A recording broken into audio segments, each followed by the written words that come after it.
Moraes, eu vou trazer você, Raquel Quintiliano. Raquel, querida, muito boa tarde, seja bem-vinda. E bora trazer mais uma conversa que é tão importante a gente puxar. Primeiro, porque a gente faz um balanço do ano, e segundo, porque a gente tem agora pesquisa, não é, Raquel? A gente pode ter acesso à informação. Passo para você, seja bem-vinda. Boa Como vai? tarde, Andréia. Que bom ouvir você, que bom ouvir a Sara, a audiência aí compartilhando, comentando. Estou super feliz por isso. O último deste ano, último giro deste ano? É a última sexta desse ano. Olha, nós estamos Ah, o aqui. sextou aí. A Sara deu o sextou, também vou dar o A gente sextou. Chegamos aí ao fim e chegamos com dados, né, com informações super importantes, que são as informações do censo, que foram divulgadas na semana passada. Como vocês sabem, o censo é a nossa maior pesquisa, que traz uma fotografia sobre o Brasil, sobre muitos aspectos, né, inclusive de desenvolvimento, de acesso a serviços e direito, mas também um pouco de quem somos, do ponto de vista de identidades. Você estava falando sobre isso agora. Então, o censo, geralmente, quando ele é feito, ele vai sendo divulgado aos poucos até que se tenha uma divulgação completa, né, do material e do estudo que foi feito. E na semana passada foi divulgado mais um dado super importante sobre o quesito raça-cor. E é sobre esse tema que eu quero falar hoje. E a manchete, né, a chamada do censo era de que o Brasil está mais pardo, né? A população que se autodeclara parda aumentou. Isso não só aumentou em proporção nela mesma, mas também superou a população branca. Então, eu queria falar um pouco dessa questão da identidade racial do brasileiro hoje. Eu te mandei algumas imagens muito interessantes, e eu queria pegar aquela que fala sobre, tem um fundinho verde e que vai colocando cada um dos anos, né, desde que o censo é feito. Enquanto você procura, é o seguinte, eu vou trazer aqui uma informação que foi muito interessante. Quando eu vi a notícia, né, de que o censo tinha divulgado de que a população parda superou a população branca, as pessoas vão achar que isso é ironia, mas não é não, viu? Me deu um alívio, e eu pensei assim, o projeto racista de mestiçagem, de embranquecimento da população, deu errado. Deu errado. Vai ter gente que vai achar que deu certo, mas eu vou dizer, deu errado. Nós não embranquecemos, nós enegrecemos. E aí eu vou explicar o porquê disso daqui a pouco. Né? Mas o Brasil coleta informação sobre raça-cor desde 1872. Né? Ainda não era nesse formato que a gente tem hoje do censo, mas já coletava essa informação. Antes a informação era dividida entre população livre e população escravizada, e não era autodeclaração, ou seja, ninguém te perguntava qual é a sua raça ou qual a sua cor. A pessoa, alguém, não sei citar, a pessoa que estava fazendo essa pesquisa ia lá, olhava para a tua cara e colocava o que achava. Ou, como a gente ainda estava antes de abolição de escravatura, chegava ali dos senhores que escravizavam as pessoas e falava quantas pessoas você tem aí. E ia lá e colocava. E usava um quesito, né? Tinha os livres e os escravizados, mas usava branco, preto, pardo e caboclo. E o caboclo aqui, eles estavam se referindo especificamente a pessoas indígenas, população indígena. Então, já existia essa informação sobre raça-cor, não era autodeclaratória, alguém olhava para a tua cara e dizia o que você era, e essa informação era coletada. Então, no começo era feito assim, isso foi evoluindo ao longo dos anos, né?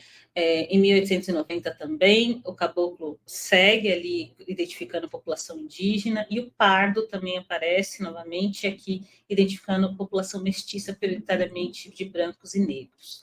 E isso vai evoluindo ao longo dos anos. Tem até um errinho aqui no quadro, em 1959 eu esqueci de colocar a palavra preto, tá? Mas tinha também o quesito preto.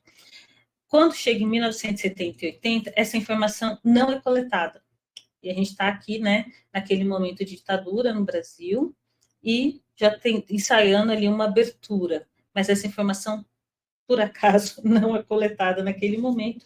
Volta em 1991 com essas categorias que a gente conhece hoje, que é o branco, preto, pardo, amarelo e indígena.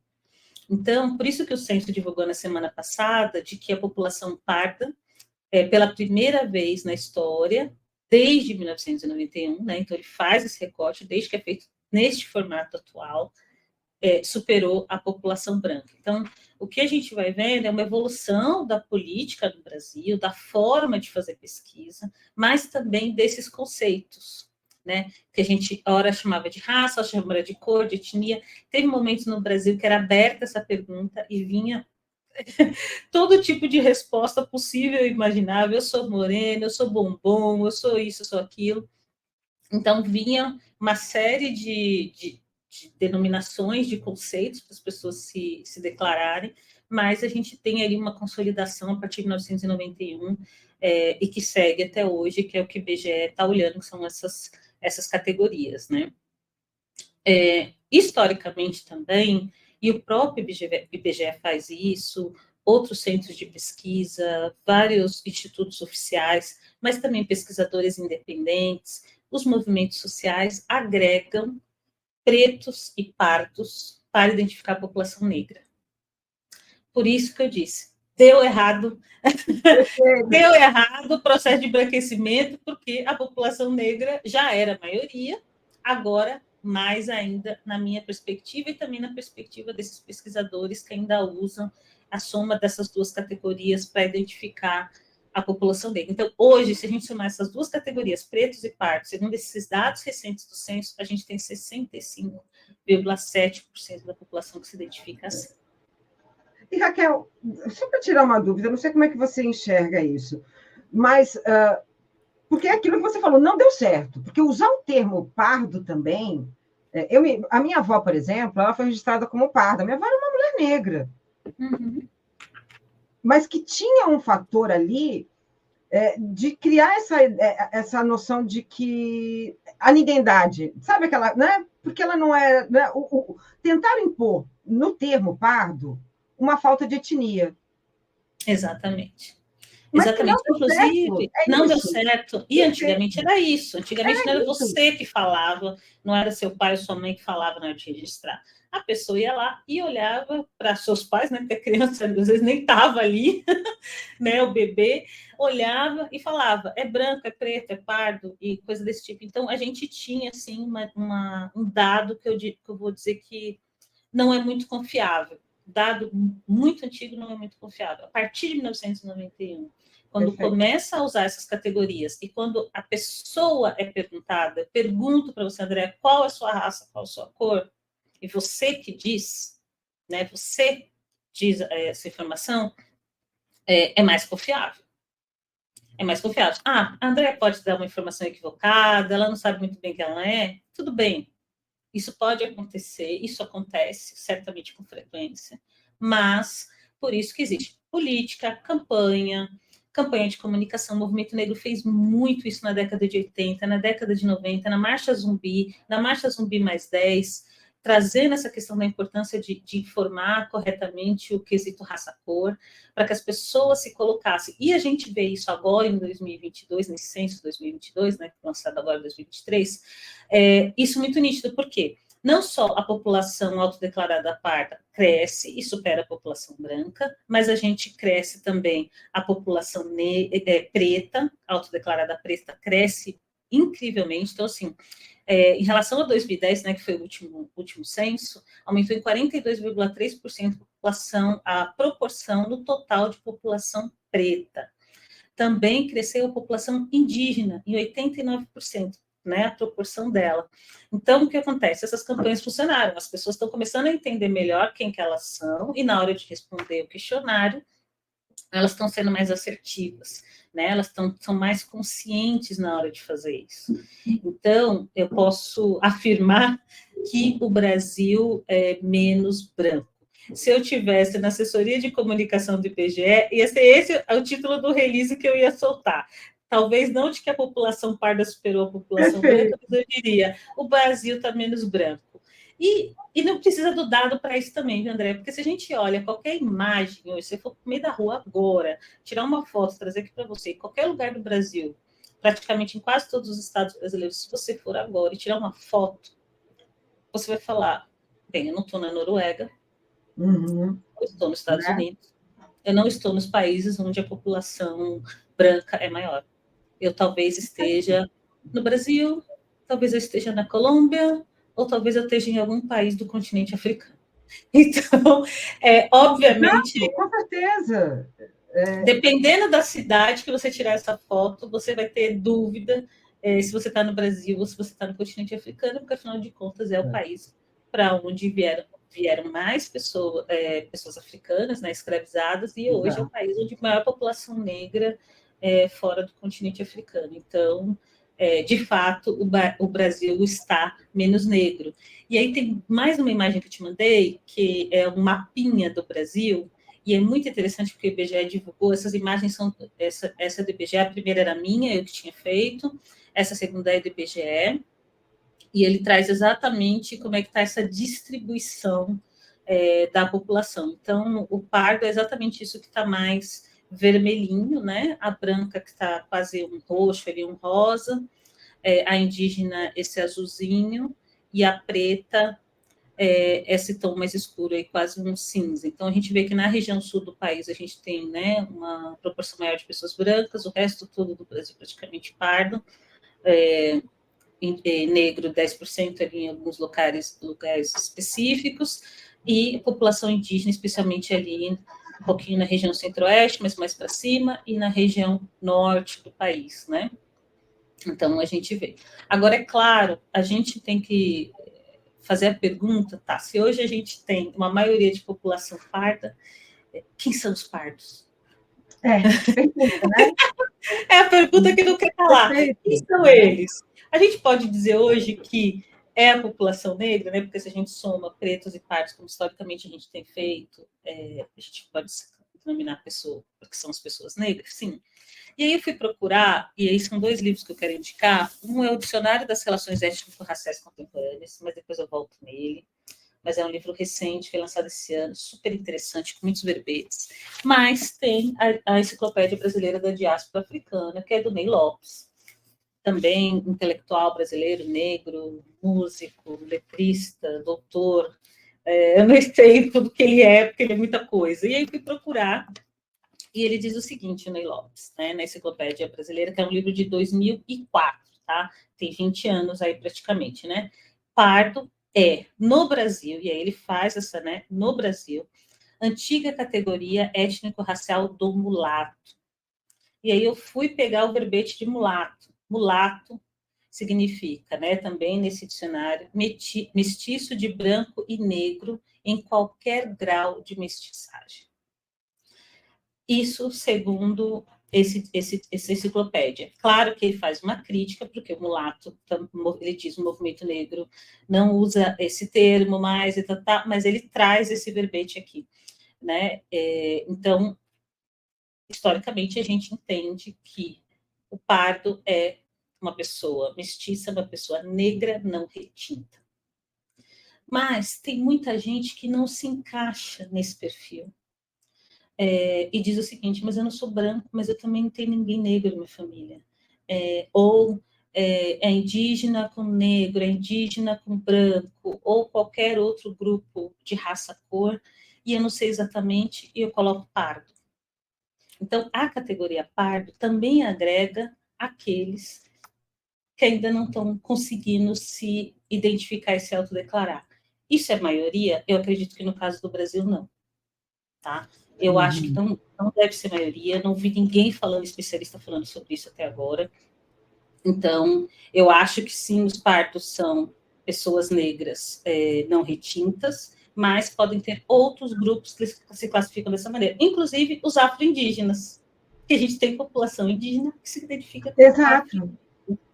Então, e a gente vê naquele mapa que tem uma população parda bem grande também na região norte do Brasil, que a gente sabe que também tem uma predominância de população indígena, especialmente bem nas extremidades. Mas então ali, e aí tem muitos movimentos ali afro-indígenas também, então a gente sabe que existe essa configuração do país. E é importante a gente lembrar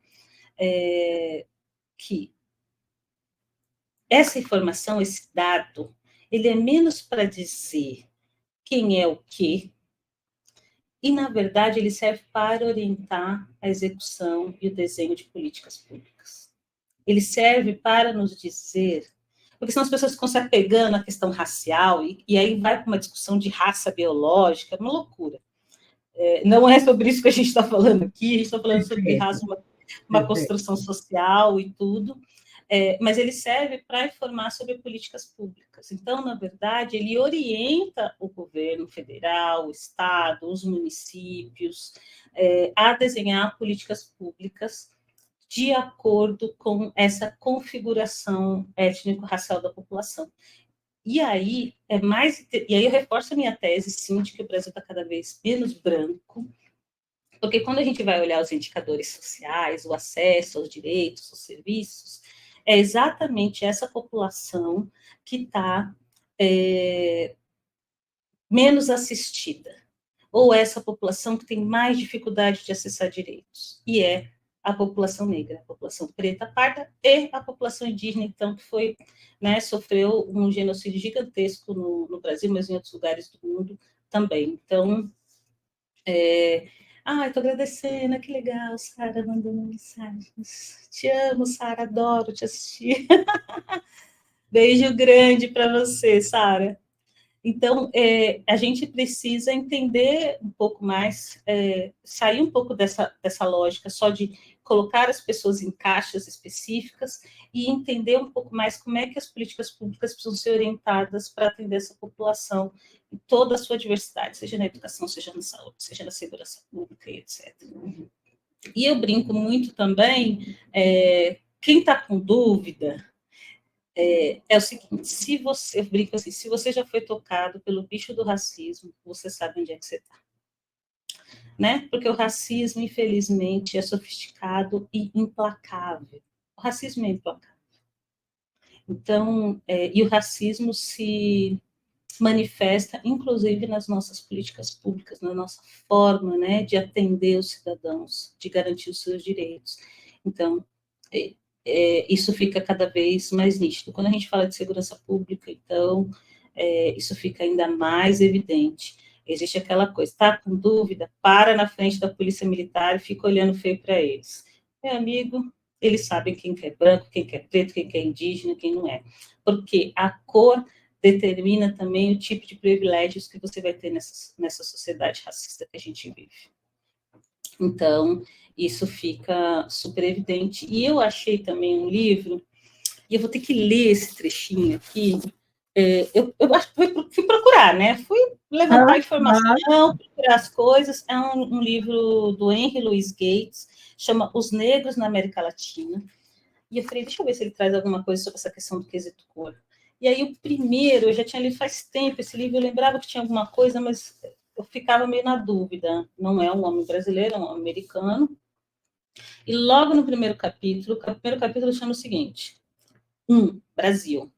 Que Exu me conceda o dom da palavra. É o título do capítulo. E logo ele traz uma citação do Du Bois, e aí é essa citação, um pedacinho que eu vou ler, porque tem a ver com essa questão do acesso a serviços e direitos a partir de como que você está classificado racialmente. Agora, é claro, duas pessoas não brasileiras olhando para o Brasil, tá? E ele diz assim, cadê? Faz muito tempo que na América do Sul temos feito de conta que vemos uma possível solução na amálgama de brancos, índios e negros. Entretanto, essa amálgama não prevê nenhuma redução do poder e do prestígio dos brancos em relação a dos índios, dos negros e dos mestiços, e sim uma inclusão no chamado grupo branco de uma proporção considerável de sangue escuro, ao mesmo tempo que se mantém a barreira social, a exploração econômica, a privação de direitos políticos do sangue negro como tal. Então, ele está dizendo o seguinte, não adianta clarear, não vai ficar branco. E não adianta clarear e não vai ficar branco porque não vai acessar os privilégios dos brancos. Então, todo aquele projeto de embranquecer o Brasil, de trazer imigrante branco para tornar esse país mais branco, deu errado. Deu errado. E a gente continua sendo essa população diversa, negra, indígena, e com todas as qualidades que isso traz. Então, a gente não pode correr aí o risco de cair numa esparrela do racismo, do colorismo, né, que é uma outra forma de racismo. Perfeito. Sim, e assim, e é um debate tão importante, Raquel, assim, eu já estou vendo aqui pelos comentários que a gente poderia ficar aqui mais uma hora, e seria pouco, para a gente poder colocar tantas questões, mas eu quero trazer para vocês aqui, para você, alguns pontos. A Janice Alcântara, olha só, é errado dizer que sou filha de pai preto com avó indígena e mãe branca? Posso dizer que sou uma mulher não branca? Já o Júlio César Beraldi perguntou o seguinte: tem o sequenciamento genético, que possibilita descobrir a origem. Isso pode ser utilizado na autodeclaração? As duas perguntas são ótimas. A primeira da Janice é o seguinte: ela é a típica família brasileira, né? Ela é a típica família brasileira. Ela tem branco, tem indígena e tem negro na família dela. O importante é como ela se enxerga, como ela se identifica. Ah, eu tenho a pele mais escura, eu vou colocar na hora que o recenseador vier a opção preto. Ah, eu me enxergo como uma pessoa negra, mas eu tenho a pele bem mais clara, eu vou me colocar como uma pessoa parda, tenho a pele branca, eu vou me colocar como pessoa branca. Por isso que o quesito chama raça/cor. Ele traz essa possibilidade de encaixe, exatamente por conta dessa diversidade. Numa mesma família, você vai ter irmãos com cores diferentes, que podem se classificar de forma diferente. O que vem depois é como você vai agir. E aí eu vou aprofundar aqui a pergunta dela. Vamos supor que ela vai prestar o vestibular e vai aplicar para cotas raciais, né? A gente tem cota para a população negra, população indígena, quilombola, né? Agora com a revisão, mas também tem baixa renda, mas quando a gente está falando de raça-cor. Ela que vai dizer se ela tem que se encaixar, se a cor da pele dela, né? A identidade racial dela impediu que ela pudesse ter um acesso adequado à educação, né? E das suas últimas 2 ou 3 gerações. Se sim, minha amiga, vai lá, coloca a negona e pega essa cota. E pega essa reparação. Se não, beleza, entra pelo processo tradicional e vai também cursar a sua universidade. Porque a gente está falando, né, de acesso que pode estar sendo uma barreira de acesso para outras pessoas. Então, tem que olhar por esse lado. Com relação a outra pergunta sobre sequenciamento genético, aí a gente cai na questão de raça biológica, né? E a gente tem que tomar cuidado com isso. Acho que esse sequenciamento é super interessante. Eu morro de vontade de fazer. Quem sabe esse ano aí no que vai entrar eu faça. Porque eu acho que a gente tem aquele desejo, principalmente a população negra, né? Que tem origem de uma população que foi escravizada, foi retirada de algum lugar e veio para cá. Então, eu tenho muita curiosidade de saber quem foi que veio antes, de onde é que eu vim, de que lugar, que língua falava, que costumes tinha, como era isso. Então, eu tenho muita vontade de conhecer, e eu acho que essa coisa do sequenciamento genético é muito interessante para isso. Mas eu acho que ela serve pouco para dizer sobre a sua identidade racial aqui no Brasil. Né? Outros países têm outros tipos de classificação, como, por exemplo, afro-americanos, e etc., que, independente do seu fenótipo, né, da forma como você se apresenta, se você tiver uma gota de sangue negro, você é negro. Então, existe outro tipo de classificação, e a gente vai vendo isso em cada país, cada lugar, de uma maneira. Então, eu acho que o sequenciamento genético ajuda pouco para as pessoas se autodeclararem no Brasil, mas eu acho que é uma coisa interessante, inclusive, para a gente resgatar, às vezes, uma memória e uma história e um caminho ancestral que nos foi ceifado em algum momento por conta da escravidão no Brasil.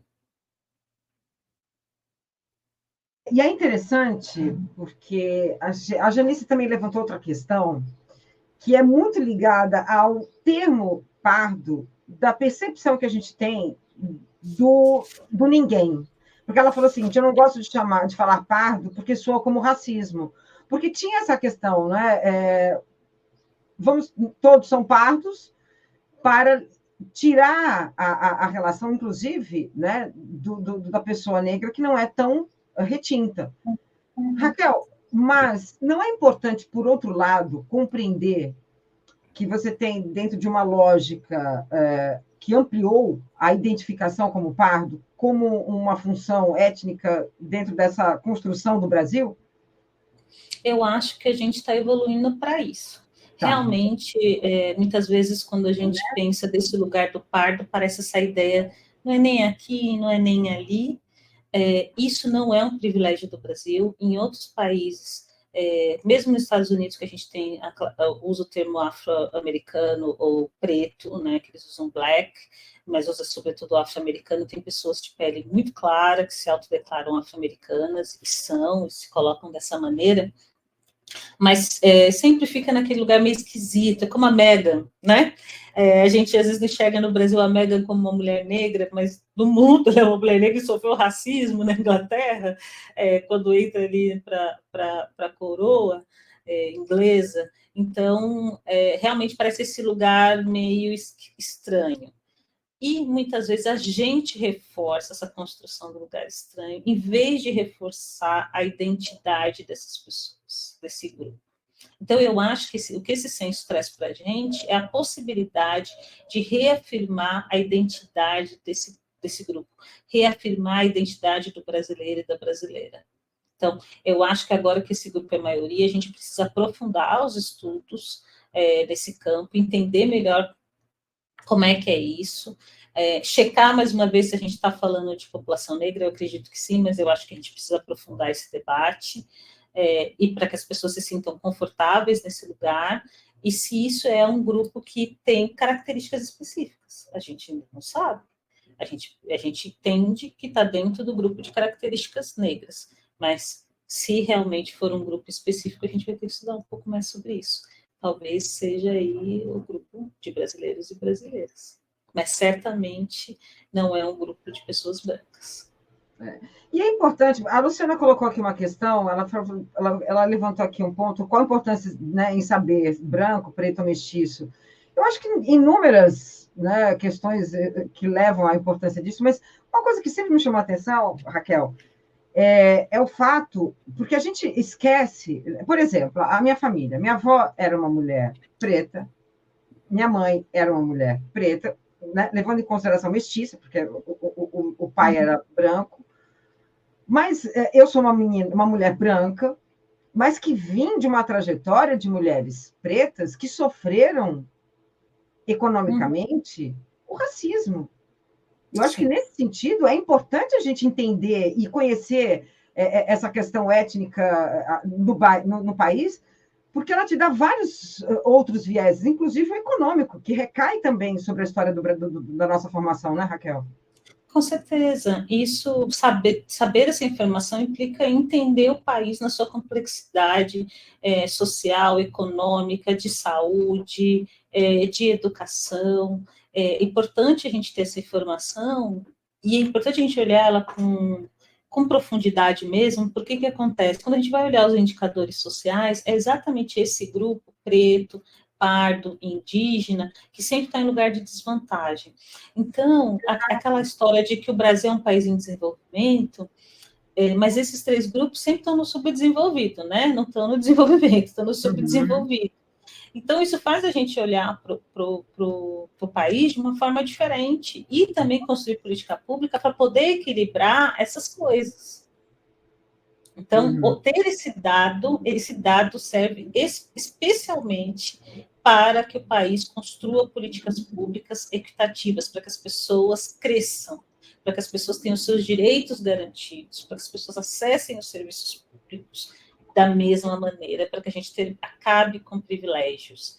Então, esse dado é importante, sobretudo para isso, quando a gente está falando de política pública, mas também para a gente entender essa nossa diversidade étnica, racial e cultural e valorizar ela, não para apagar ela, para jogar luz, para dar visibilidade para ela. Então, a gente precisa dar visibilidade para essa população que se autodeclara parda, a gente precisa dar visibilidade para a população indígena, a gente teve censo quilombola, consulta indígena, e isso tem feito a gente olhar, às vezes a gente olha indígena, é toda a mesma coisa. Gente, são grupos e etnias completamente distintos, com línguas diferentes, com costumes, com formas de ser. Então, a gente é um país diverso e a gente precisa olhar para essa diversidade para constituir a ideia de povo brasileiro e não dividir ou misturar na intenção de embranquecer, porque nós não somos um país branco.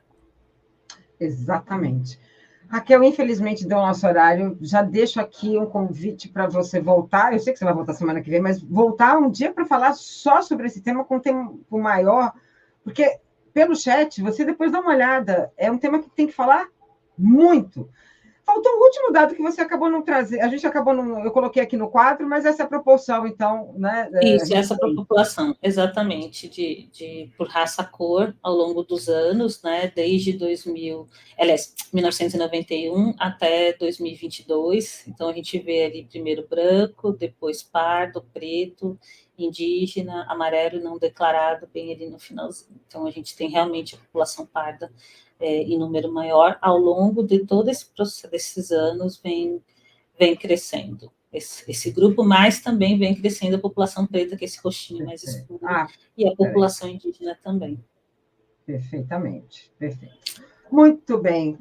Raquel, muito obrigada pela sua participação, muito obrigada pela sua companhia nessas 2 semanas que eu estava aqui substituindo a Camila. Semana que vem ela já está de volta. Eu deixo para você e desejo para você um 2024 de muita luta.